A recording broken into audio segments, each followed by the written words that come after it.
Breaking news betting app promotion కేసులో Daggubati Rana ED విచారణ ముగిసింది.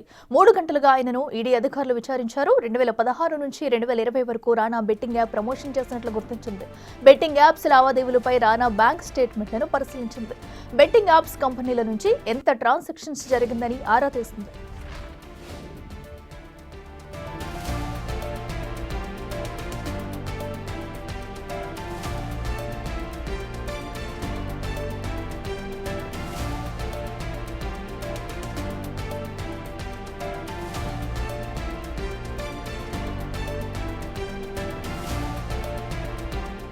రైట్, ఇదే అంశానికి సంబంధించి మరింత సమాచారం మా ప్రతినిధి సాగర్ లైవ్ లో అందిస్తారు. సాగర్, చెప్పండి, మరి సుమారుగా 3 గంటలు జరిగిన విచారణలో రాణా నుంచి ఎలాంటి విషయాలు రాబట్టారు? మరొకసారి విచారణకు పిలిచే అవకాశం ఉందా? డీటెయిల్స్ ఏంటి? ఎస్ఐకిలా బెట్టింగ్ యాప్స్ ప్రమోషన్ కేసులో హీరో దగ్గుబాటి రాణాను ఈడీ సుదీర్ఘంగా విచారించింది. 4 గంటల పాటు విచారించింది. బ్యాంక్ స్టేట్మెంట్ ఆధారంగా విచారించినట్లుగా కూడా తెలుస్తుంది. విచారణ సందర్భంగా ఆయన స్టేట్మెంట్ని పూర్తిగా ఈడీ అధికారులు రికార్డ్ చేశారు. అయితే ప్రధానంగా 30 ప్రశ్నలను సంధించినట్లుగా కూడా తెలుస్తుంది.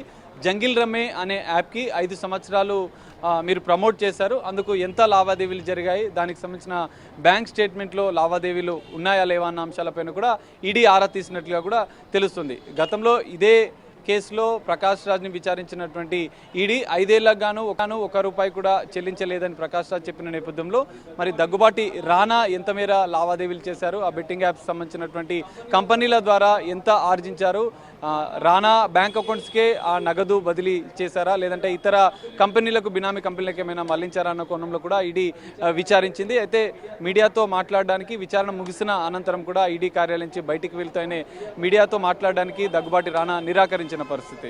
సో ఇప్పటివరకు ఇద్దరిని విచారించింది ఈ కేసులో, ప్రకాష్ రాజ్తో పాటుగా విజయ్ దేవరకొండ. ప్రకాష్ రాజ్ మాట్లాడుతూ తాను బెట్టింగ్ యాప్స్ గతంలో 5 సంవత్సరాలు అగ్రిమెంట్ చేస్తూ ప్రమోట్ చేశాను, కానీ ఇకపైన నేను బెట్టింగ్ యాప్స్ ప్రమోట్ చేయను, యువత కూడా బెట్టింగ్ యాప్స్ బారిన పడొద్దు అంటూ ఒక సందేశాన్ని ఇచ్చారు. కానీ ఇటు మరోవైపు విజయ్ దేవరకొండ కూడా ఆయన మాట్లాడుతూ కూడా బెట్టింగ్ యాప్స్కి సంబంధించినటువంటి సపరేట్, గేమింగ్ యాప్స్ సపరేట్గా ఉంటుంది, గేమింగ్ యాప్స్కి మాత్రమే గేమింగ్ యాప్స్ లీగల్గా ఉంటాయి, వాటికి మాత్రమే నేను ప్రమోట్ చేశానని చెప్పారు. కానీ రాణా బెట్టింగ్ యాప్స్ ప్రమోషన్ విషయంలో ఎలాంటి స్పందన లేకుండా ఏ అంశాన్ని మాట్లాడకుండా కూడా వెళ్ళిపోయిన పరిస్థితి. సో ప్రధానంగా మనీ లాండరింగ్ యాక్ట్ ప్రకారం కూడా విచారించినట్లుగా కూడా తెలుస్తుంది. రాణాకు సంబంధించినటువంటి 5 సంవత్సరాల బ్యాంక్ స్టేట్మెంట్ కూడా ఈడీ అధికారులకు రాణా సమర్పించారు. సో బ్యాంక్ స్టేట్మెంట్లో జంగిల్ రమ్మీ సంస్థ నుంచి ఎంతవరకు లావాదేవీలు జరిగాయి, లేదంటే ఇతర సంస్థలకు ఏమైనా మళ్లించారన్న కోణంలో కూడా విచారించినటువంటి ఈడీ అధికారులు ఆయన స్టేట్మెంట్ని స్వాధీనం చేసుకున్నారు. అనంతరం ఇంకా మరోసారి విచారణకు పిలిస్తే కూడా అందుబాటులో ఉండాలని చెప్పినట్లుగా కూడా తెలుస్తుంది. అయితే ఇదే కేసులో బెట్టింగ్ యాప్స్ ప్రమోషన్ కేసులో మొత్తం 29 మంది పైన కేసు నమోదు చేసినటువంటి ఈడీ అధికారులు ఇప్పటివరకు మొదట విడతగా 4గురికి నోటీసులు జారీ చేశారు. అందరూ ప్రకాష్ రాజ్, విజయ్ దేవరకొండ, ఇటు దగ్గుబాటి రాణా. మరోవైపు ఇదే కేసులో 13వ తేదీన మంచు లక్ష్మి విచారణకు హాజరుకోబోతున్నారు. ఈ 4గురు విచారణ అయిన తర్వాత కూడా మరికొంతమంది, మొత్తం 29 మంది యూట్యూబర్స్, ఇన్ఫ్లుయెన్సర్స్, సినీ నటులు మరికొంతమంది ఉన్న నేపథ్యంలో వారిని కూడా ఈడీ విచారించే అవకాశం కూడా కనిపిస్తుంది. అఖిల, సాగర్, ఇప్పటి వరకు అయితే రాణా ఎందుకు యాప్స్ ప్రమోషన్ చేశారనే దాని గురించి ఏమన్నా స్ట్రైట్ ఆన్సర్ ఇచ్చారా? సో ఎందుకంటే ప్రజలకు నష్టం జరుగుతుందని తెలిసినా కూడా కేవలం తనకి ఆదాయం వస్తుంది, డబ్బు కోసమే ఈ ప్రమోషన్స్ చేశారనుకోవచ్చు.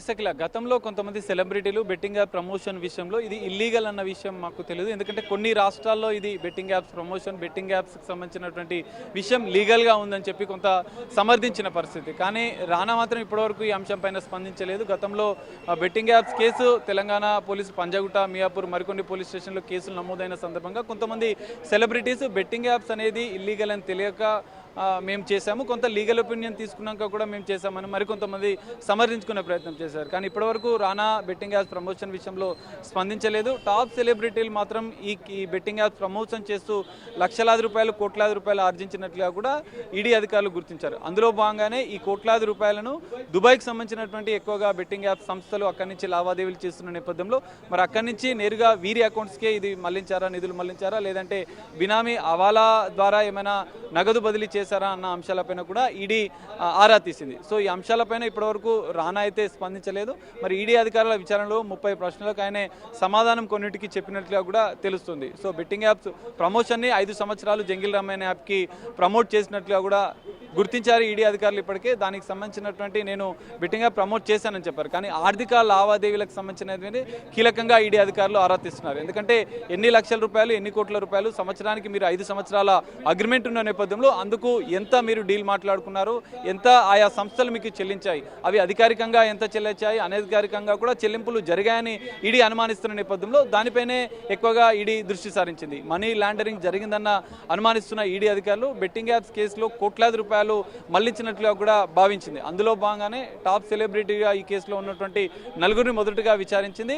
మంచు లక్ష్మి విచారణ 13వ తారీఖు ఉన్న నేపథ్యంలో మంచు లక్ష్మి విచారణ పూర్తయిన తర్వాత కూడా ఈ కేసులో మరికొంతమందికి నోటీసులు ఇచ్చి ఈడీ విచారించే అవకాశం ఉంది. విచారణ పూర్తయిన తర్వాత కూడా ఈ కేసులో మరికొన్ని కీలక అంశాలు అయితే బయటకు వచ్చే అవకాశం కనిపిస్తుంది. సాగర్, అయితే ఏదైతే జంగల్ రమ్మీ యాప్ ఉందో మరి ఆ నిర్వాహకులు అమౌంట్ కి సంబంధించి ఎంత అగ్రిమెంట్ చేసుకున్నారనే దానికి సంబంధించి ఆధారాలు ఏమైనా లభించాయి ఇప్పటి వరకు? ఆ నిర్వాహకులను కూడా ప్రశ్నించే అవకాశం ఉందా?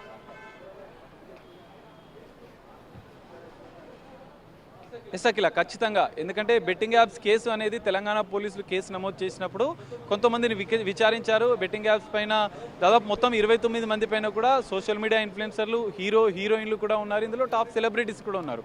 వారందరి స్టేట్మెంట్, అందులో కొంతమంది స్టేట్మెంట్ అనేది రికార్డ్ చేశారు.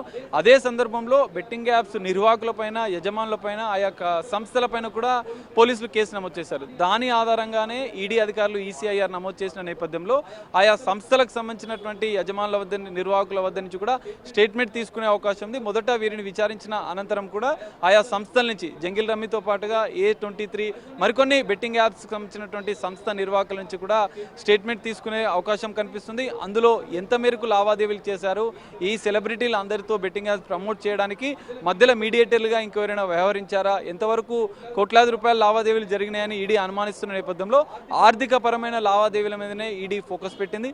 అందులో ఈ టాప్ సెలబ్రిటీస్ 5 ఏళ్ల అగ్రిమెంట్ గాను ఒక్కొక్క సంవత్సరానికి ఎంత డబ్బులు తీసుకున్నారు, అందులో అధికారికంగా ఎంత, అనధికారికంగా ఎంత అన్న అంశాలపైన కూడా ఈడీ దృష్టి సారించింది. ఆయా సంస్థల నుంచి కూడా ఈడీ స్టేట్మెంట్ తీసుకునే అవకాశం ఉంది. వారికి కూడా నోటీసులు ఇచ్చి విచారించే అవకాశం కూడా కనిపిస్తుంది. సాగర్, మరి ఇప్పటికే అటు రానా బ్యాంక్ స్టేట్మెంట్స్ కూడా ఈడీ అధికారులు అయితే పరిశీలించినట్టు తెలుస్తుంది. మరి బ్యాంక్ స్టేట్మెంట్లు ఎలాంటి విషయాలు బయటకు వచ్చాయి, అలాగే బాధితులకు ఏమన్నా నష్టపరిహారం చెల్లించే అవకాశం ఉందా? ఇసలా బెట్టింగ్ యాప్స్ కేసులో మనం చూడొచ్చు, దాదాపు వందలాది మంది యువత, వేలాది మంది యువత అప్పులు చేసి అనేక మంది బలవన్ మరణాలకు పాల్పడ్డ సంఘటనలు కూడా చూసాం.